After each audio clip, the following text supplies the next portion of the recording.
بسم الله الرحمن الرحیم. الحمد لله والصلاة والسلام على سیدنا رسول الله و علی آله و اصحابه و من والاه، اما بعد. السلام علیکم و رحمت الله و برکاته. در برنامه پرسش و پاسخ در خدمت شما بینندگان محترم هستیم. بینندمون در رابطه با اینکه نگاه کردن به فیلمی که حجاب ندارند آیا جایز هست؟ یعنی اگر که ما حالا تلویزیونی یا یک جای سایتی از این اینترنت انتخاب کنیم و فیلم یا سریالی ببینیم که درش زنهای بی حجاب هستند. ببینید، این بستگی داره به من و شما. راه الهی، راه شرعی واضح و روشن هست. طبق فرمایش رسول الله صلی الله علیه وسلم: الحلال بین و الحرام بین. اون چه حلال هست واضح هست و اون چه حرام هست واضح هست. حالا اختیار من هست و شما. این فضای مجازی و این موبایل با یک انگشت، با یک دست شما میتونید رد و بدل کنید. اگر بنا باشه ما حد و حدود شرعی را رعایت کنیم، نباید از افلام مبتذل استفاده کنیم، افلامی که در اخلاق ما تأثیر منفی دارد. حال در بدیهی است که اونهایی که فیلم درست کرده اند و در فضای مجازی در یوتیوب یا در فیسبوک یا در توییتر قرار میدند، هدفشون تخریب اخلاق دیگران هست و هدفشون جلب ماده و پول هست. ما باید انتخاب کنیم بین خوب و بد، بین حلال و حرام. این دقیقاً مثل اینه که شما تو خیابون برید تو کوچه و بازار. در کوچه و بازار، در خیابان، زنهای با حجاب، زنهای بی حجاب، زنی که عمدن اومده در خیابان که شما را به فتنه بیندازد. حالا وظیفه شما مردان است که جلوی چشم خود بگیرید، به فتنه نیفتید. به بهانه آزادی. یادمون باشه که سیستم جهانی برانند که با اسلام و با عقیده اسلام و با احکام اسلام مبارزه کنند. این قطعی است. حالا من و شمای مسلمان باید در اینجا تصمیم خود را بگیریم. قدرتی نداریم که با سیستم جهانی مبارزه کنیم. نمیشه. این به خصوص مدیا، به خصوص فضای مجازی در اختیار من و شما که نیست. کنترلش دست من و شما که نیست. ولی شما میتونید اختیار کنید. این دقیقاً مثل اون آیه شریفه است که فمن شاء فلیؤمن و من شاء فلیکفر. کسی که بخواهد ایمان بیاورد، کسی که بخواهد کفر ورزد، خودش میدونه. یا در سوره انسان یا سوره دهر که میفرماد انا هدیناه السبیل اما شاکرا و اما کفورا. ما راه نشان بنده دادیم. حالا این بنده یا مسلمان و مؤمن باشد یا کافر و ناسپاس باشد و مجرم و فاسق باشد. پس اختیار با ماست. فضای مجازی ما را وادار نمیکنه که حتما افلام مبتذل و بی حجاب ببینیم. یا تلویزیون کنترلش دست ماست. شما الان برنامه ما را دارید میبینید. خیلی خوب، 2 شماره بالاتر، 2 عدد بالاتر یا پایینتر ممکنه در شبکه‌هایی باشد که زنهای بی حجاب و مبتذل و فیلم‌هایی که قصدش و سری‌هایی که هدفش بی اخلاق کردن ما و فرزندان ما هست نشان بدهد. حال ما آیا به خود اجازه می دهیم به این افلام نگاه کنیم؟ بستگی دارد به من و شما. این اختیاری است. این اختیاری است. پس فضای مجازی هم مثل فضای فیزیکی است که شما در کوچه و خیابان و بازار و عرشبت اماکنی که درش تا جایی که انسان مجبور نباشه. خیلی خوب، این زمان انسان مجبوره یه جایی می رود که بازار خرید کنه و سوپرمارکت درش زنهای بی حجاب و عرض شود که اینها هم هستن، ولی چی کار کنه؟ مجبوره اونجا بخره. اونجا خود را کنترل می کند. توجه کردید؟ یا در اماکنی قرار می گیرد، در مترو، در فرودگاه، در هواپیما که زنان بی حجاب خود را کنترل می کند. توجه فرمودید؟ تمام اینها بستگی داره به این که شما تا چه اندازه ایمانتون قوی بگیرید که خود در معرض امتحان قرار ندهید. اگر ضعیف هستید که شکست میخورید. این بستگی به اون نوع عرض شود که اختیار خود شما دارد. بینندمون سوال پرسیدن در رابطه با خواندن قنوت در نماز صبح فرض است، اگر خوانده نشود حکمش چیست؟ این مسئله خلافی است بین سادات شافعیه و جمهور اهل علم. بارها به این مسئله اشاره کردیم. سادات شافعیه برانند که قنوت در نماز صبح سنت مؤکده است. سنت مؤکده است در نماز صبح. یعنی بعد از رکوع، بعد از رفع و بالا آمدن از رکوع دوم سنت است که ما دعای قنوت بخوانیم. قنوت شافعی هم همون قنوتی است که پیامبر یاد سیدنا حسن رضی الله عنه داد. اللهم اهدنی فی من هدیت و عافنی فی من عافیت تا آخر. سنت است. خود سادات شافعی هم نمیگن واجب هست، سنت هست. پس اگر ترک کردید نمازتون بهش لطمه‌ای وارد نمی شود. یا اگر جایی بودید که پشت سر امامی نماز میخوندید که قنوت نخوند، نمازتون اشکالی پیدا نمی کند، نماز صحیح است. جمهور اهل علم، زمانی که جمهور میگیم سادات احناف، سادات مالکیه، سادات حنابله و این سه مذهب معروف اهل سنت برانند که قنوت در نماز صبح سنت نیست. سنت نیست. حالا بعضا ممکنه سادات مالکیه هم روایتی داشته باشن. سادات شافعیه میفرمایند سنت است. حالا اگر شما امام و پیش نمازتان قنوت خوند باهاش میخونید، اگر نخوند نمازتون صحیح است. خود شما اگر که پایبند بودید به فرمایشات علمای شافعیه قنوت میخوانید در نماز صبح. اگر هم یادتون رفت یا نخوندید لطمه‌ای به نمازتون وارد نمی کند. مسئله خلافی است بین اهل علم به یک مسئله سنت است. خوشبختانه علمای ما در اصول دین و اصول واجبات خلافی ندارند.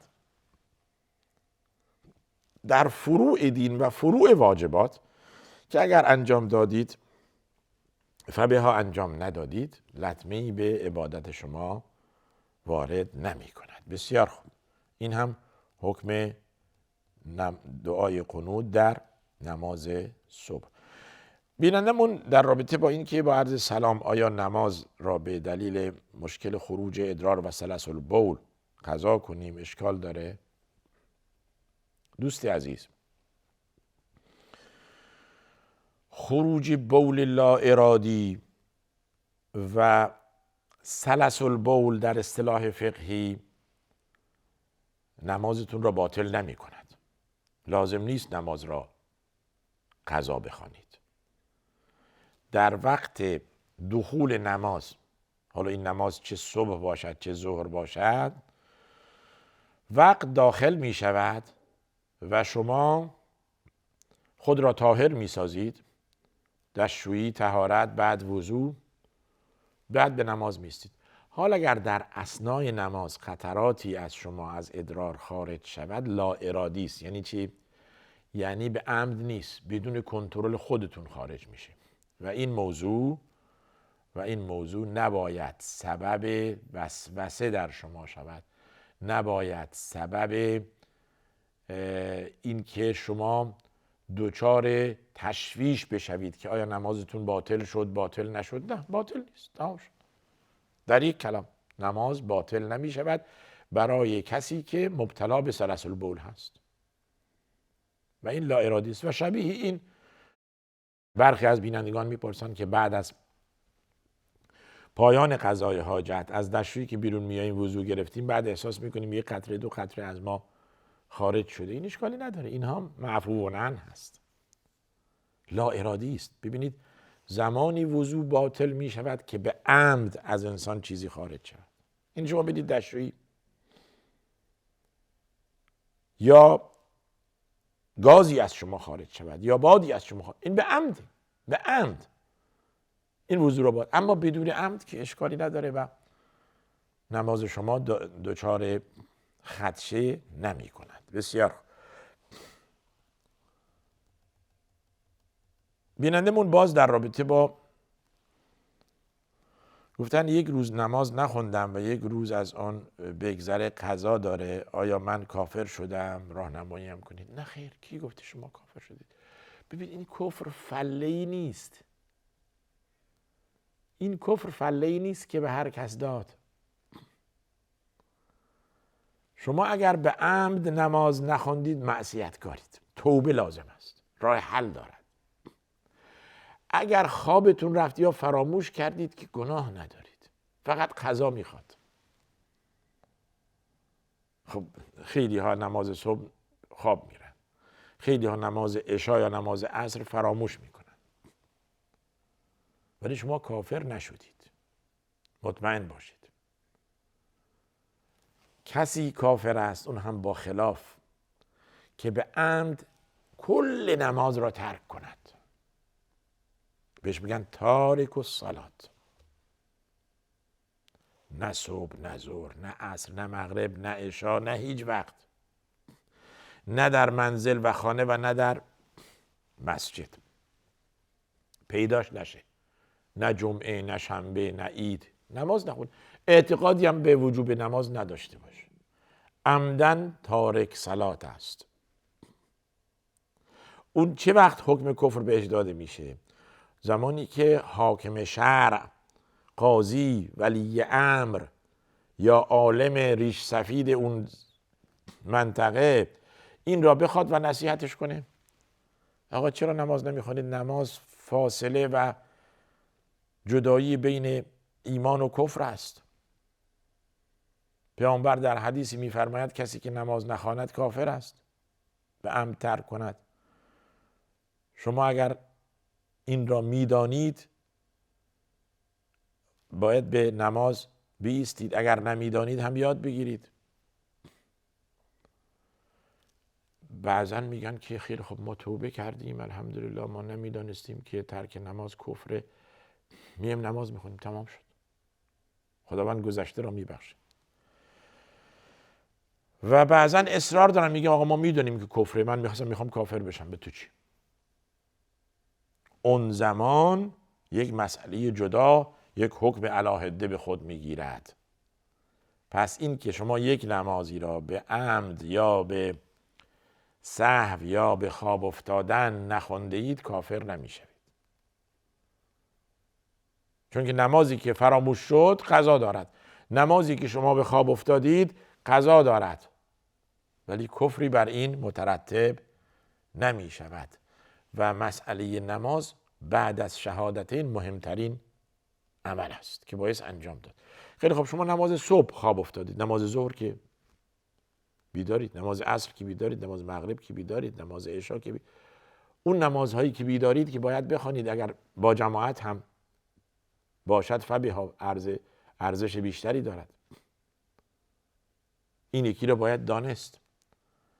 نمازی که فراموش کردید قضا میکنید. نمازی که خواب افتادید، در حدیثی میفرماید من نام عن صلات او نسیها فلیصلیها اذا ذکرها. کسی که خواب افتاد، مثل نماز صبح یا نماز دیگه، یا فراموش کرد و نخوند، وقتی که بیدار شد یا وقتی که یادش اومد بخواند، کفاره دیگه هم نداره. اسم کفری در اینجا دیگه نیست. کفاره برای عملیه که شما به عمد مرتکب شد، اینجا کفاره هم ندارد. قضا میخونید یا این نماز را از نو میخونید اگر فراموش کردید قضاءً. یه توقف کوتاه داشته باشیم، مجددا باز میگردیم خدمت شما، با ما باشید.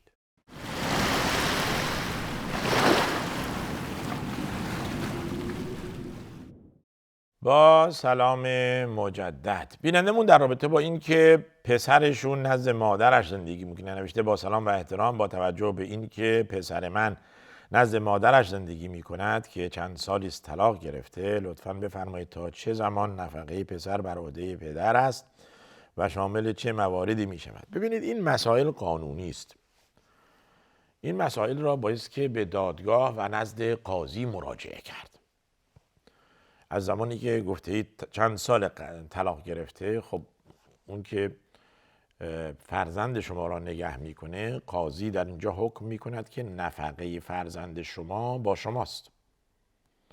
یعنی تا زمانی که این فرزند به سن رشد نرسیده و مشغول نشده، نفقه ایشان با شماست. نفقه حالا شامل غذا میشه، شامل عرض شود که مدرسه میشود، شامل پوشاک میشود، شامل مسکن میشود، این با شماست.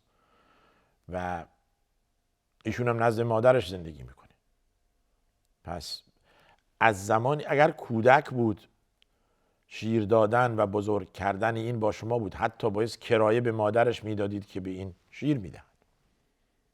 توجه فرمودید؟ و علی المولود له رزقهن و کسوتهن بالمعروف، به اندازه‌ای که شما توان دارید. لا تکلف نفس الا وسعها. خدا به اندازه توان شما را وادار میکند که نفقه و شیر دادن و عرشه و تربیت و بزرگ کردن این فرزند باید پرداخت کنید. شما که جای دیگه زندگی میکنید یا با زن دیگه ازدواج کردید، این با مادرش هست، پس نفقه این را بدهید. حالا چند سال باشه این قاضی تعیین میکنه، تا زمانی که بالاخره ایشون دیگه مستقل بشن و عرض شود که فارغ التحصیل بشن و کار پیدا کنند، اون زمان دیگه قاضی تعیین میکنه. تمام اینها قاضی. زمانی که این کار نمیکنه یا کار گیرش نمیاد یا کار نیست، وظیفه شما پدر هست که نفقه این فرزند را بدهید. بنده عرض کردم این به عهده قاضی است، قاضی شهر در محکمه، برای اینکه محکمه میداند شما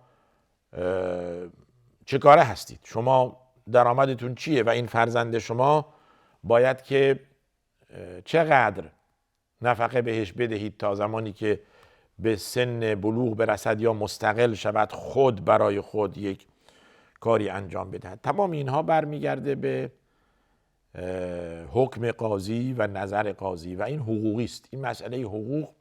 اما از این که نفقه بر شماست، بر شماست.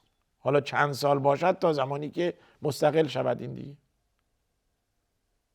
خانه که از آن مادرش هست، غذا هم مادرش بهش میده و لباس و پوش، خب دیگه باید شما یه چیزی بدید به کمکی این مسئله. مادرش هم از کجا بیاره؟ شما مادرش رو طلاق دادید. بله، این قاضی است که این را تعیین میکنه و حکم شرع در محکمه و در دادگاه هست. بسیار خوب.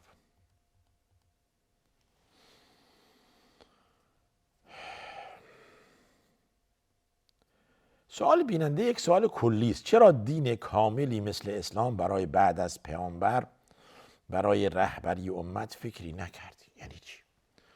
یک سوالی است که دو پهلوست. اولا دین اسلام شما گفتید کامله. وقتی که کامله یعنی فکری برای رهبریت هم کرده؟ میفرماید که اطیعوا الله و اطیعوا الرسول و اولی الامر منکم. از خدا و رسولش و ولی امر خودتون تبعیت کنید. ولی امر شما مثل شماست، مسلمانه. تبعیت از ولی امر تا زمانی که شما را به کفر و به فسق و به شرک دستور نداده، وادار نکرده، واجب هست.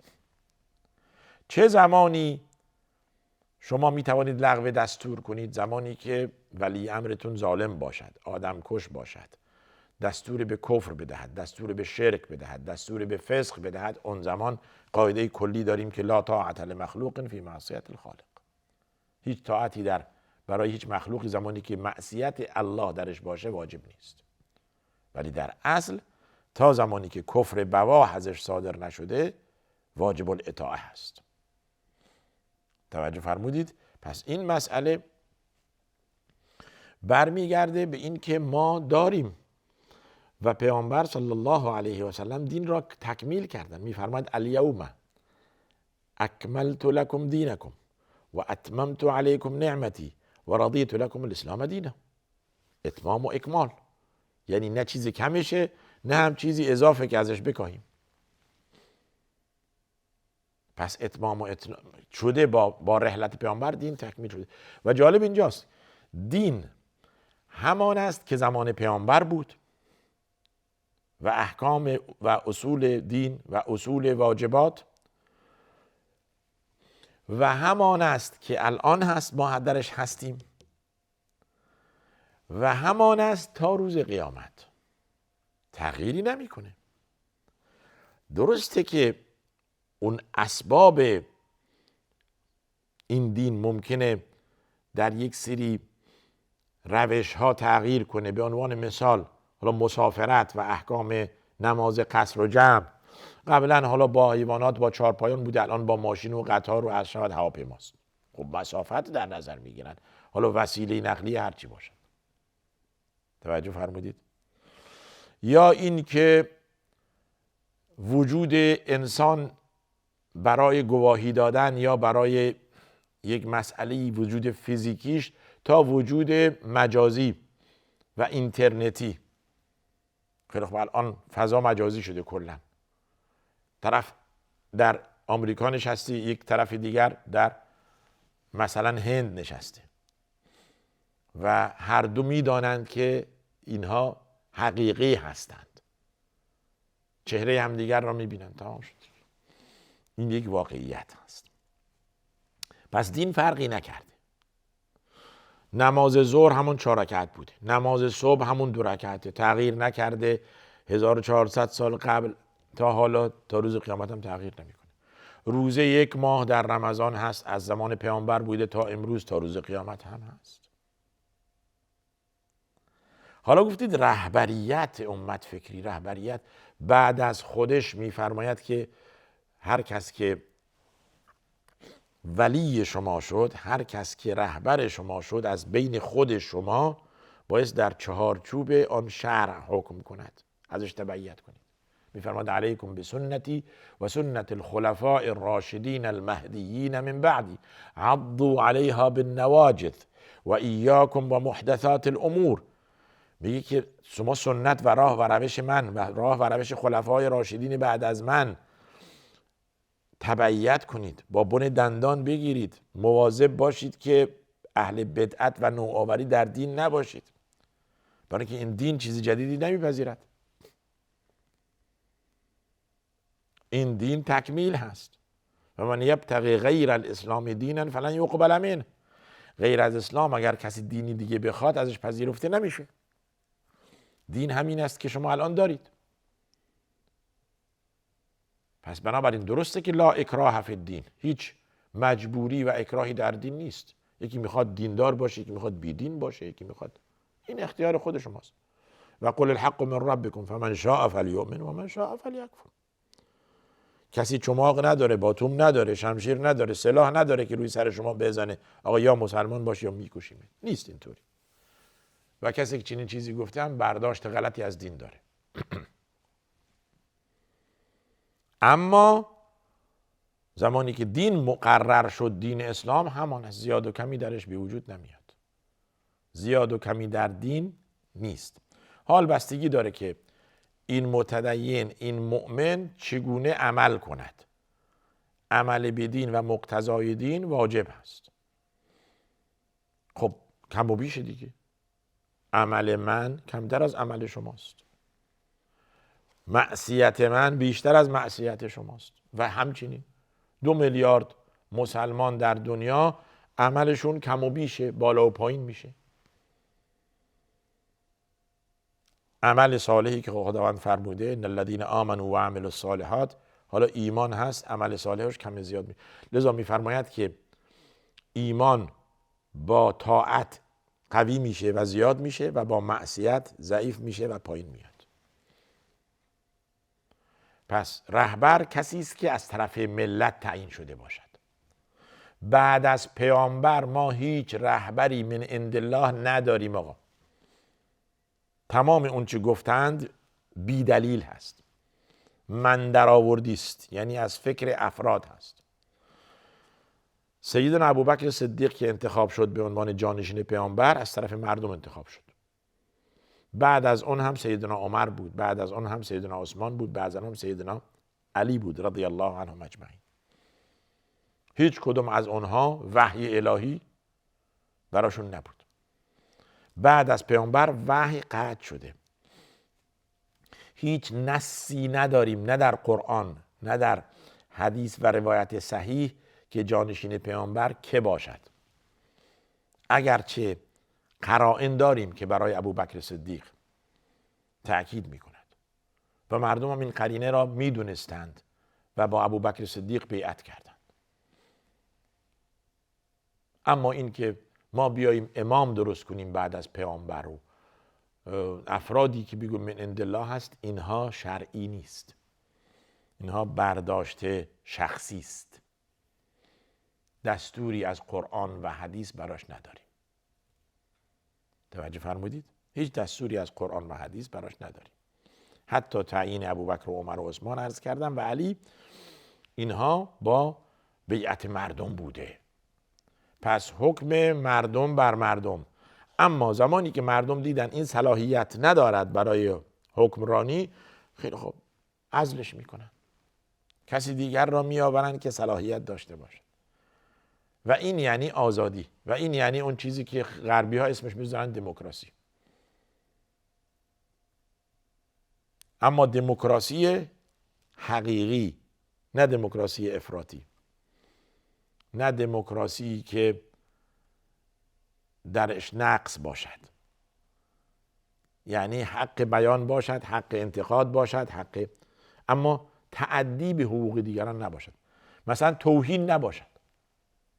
این دموکراسی نیست که شما بیاید به پیامبر اسلام توهین کنید به عنوان مثال، بگویید به حکم دموکراسی و آزادی. بله، امیدوارم که این توضیح بنده واضح شده باشد. برادرمون آقا احمد سوالی دارن در رابطه با این که فرمودن سلام علیکم، احتراما نماز صبح وارد مسجد میشویم، هنوز 2 رکعت نماز سنت صبح را نخونده ایم، از طرفی نماز فرض صبح با جماعت اقامه برگزار می شود. وظیفه من بر اساس سنت صحیح پیامبر چیست؟ به امام اقتدا کنم یا 2 رکعت نماز سنت را بخوانم؟ با تشکر. احمد. آقا احمد،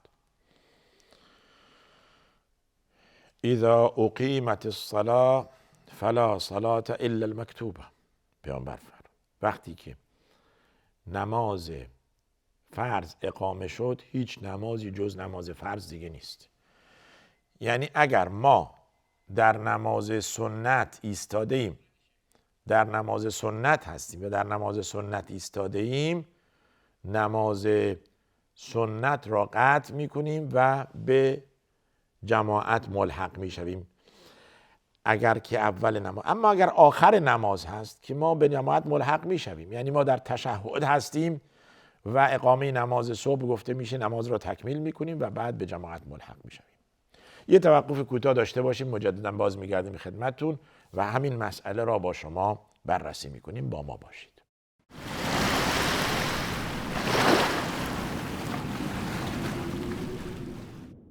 با سلام مجدد، داشتیم در رابطه با سوال آقا احمد که اگر در نماز جماعت یا در نماز سنت ایستاده ایم، 1 مرتبه اقامه نماز جماعت گفتن، ما چه کار کنیم با این سنتمون؟ قطعش کنیم یا اینکه ادامه بدیم و نماز بخونیم؟ اگر در اول نماز هستید، نماز سنتتون، بله قطعا قطع کنید برای اینکه به جماعت برسید. حدیث آوردیم که هیچ نمازی نیست جز نماز فرض، لا صلاة الا المکتوبه. و اگر در آخرش هستید، در تشهد هستید، اشکالی نداره که شما تکمیل کنید، به خصوص در نماز صبح که سنت صبح مؤکد هست. شما تحیات را میخونید و بعد بلند میشید و به جماعت ملحق میشید. یک مسئله‌ای در اینجا میاد که بعضاً وارد مسجد میشند و میبینند که امام و مأمومین به جماعت ایستادن در نماز صبح، یه گوشه میسته آقا خودش نماز سنت میخونه. این نهیه، این نهی است. درسته که سنت صبح تأکیده، ولی سنت صبح زمانی که هنوز اقامه نماز صبح گفته نشده، مردم به جماعت ایستادن، شما یه گوشه میستید خودتون الله اکبر نماز سنت، جایز نیست. این جایز نیست. ممکنه بگید خب نماز سنت صبح خیلی مهمه و خیلی روش تاکید شده، از من فوت شده. اشکالی نداره، بعد از نماز فرض می توانید نماز سنت صبح را قضا کنید. و از اون بهتر اینه که شما صبر کنید بعد از طلوع آفتاب نماز سنت صبح را قضا کنید. این دیگه باز بهتره، چون که شامل وقت نهی نمیشوید. پس با وجود نماز فرض دیگه خوندن سنت نهی است. اومدید دیدید که جماعت برپا شده، جماعت میخونن، شما هم به جماعت میستید، الله اکبر. نروید خودتون علاهده نماز سنت صبح را بخوانید بعد بیایید به جماعت ملحق بشوید، این جایز نیست. بسیار خوب.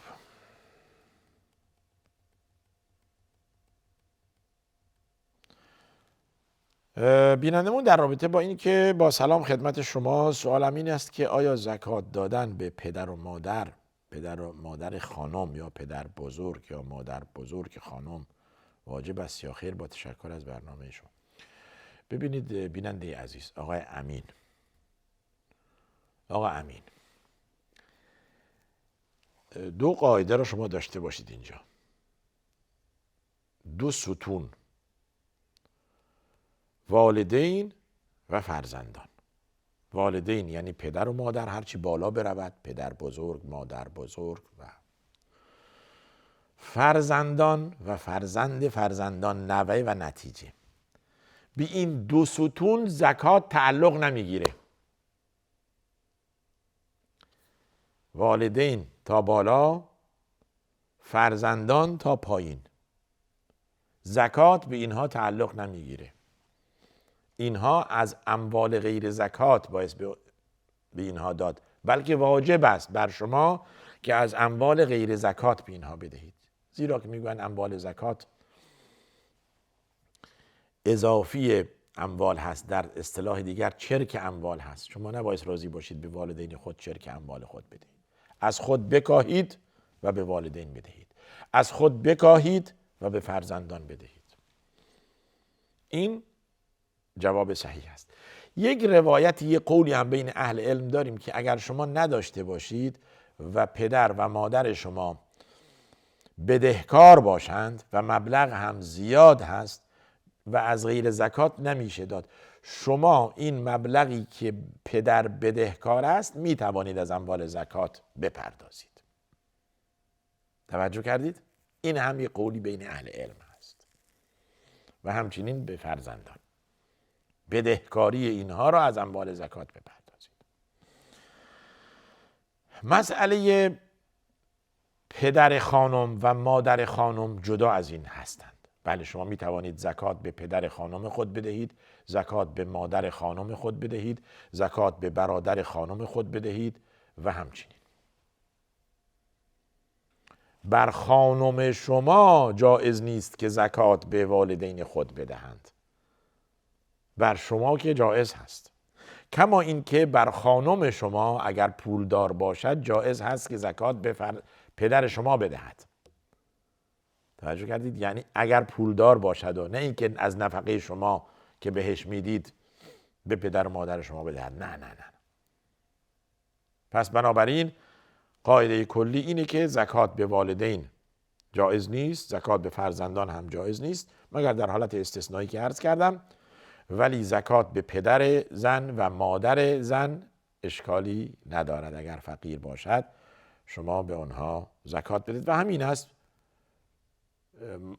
پدر بزرگ زن و مادر بزرگ زن، باز هم جایز است بر شما که زکات به آن بدهید، زیرا نفقه اونها بر شما نیست.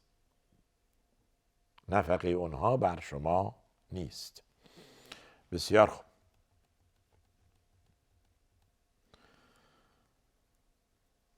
آیا این حقیقت دارد که سوره الکافرون منسوخ شده و تنها حکم آن باقی مانده است و یا حقیقت ندارد؟ ببینید، این مخصوص علمایی است که درباره تاریخ نزول آیات و نزول سور صحبت می کنند. یه چیزی بهش میگن ناسخ و منسوخ. بله، بعضا این را گفتند، برای اینکه این یک نوع اختیاری است. قل یا ایها الکافرون لا اعبد ما تعبدون. کافران، من چیزی که شما میپرستید نمیپرستم.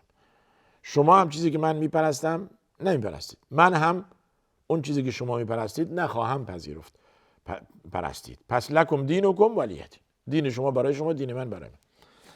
میگوین این آیه، این سوره بعضا گفتن منسوخ است به آیه دستور عمومی که میدهد برای کسانی که علیه دین میجنگند باشون بجنگید.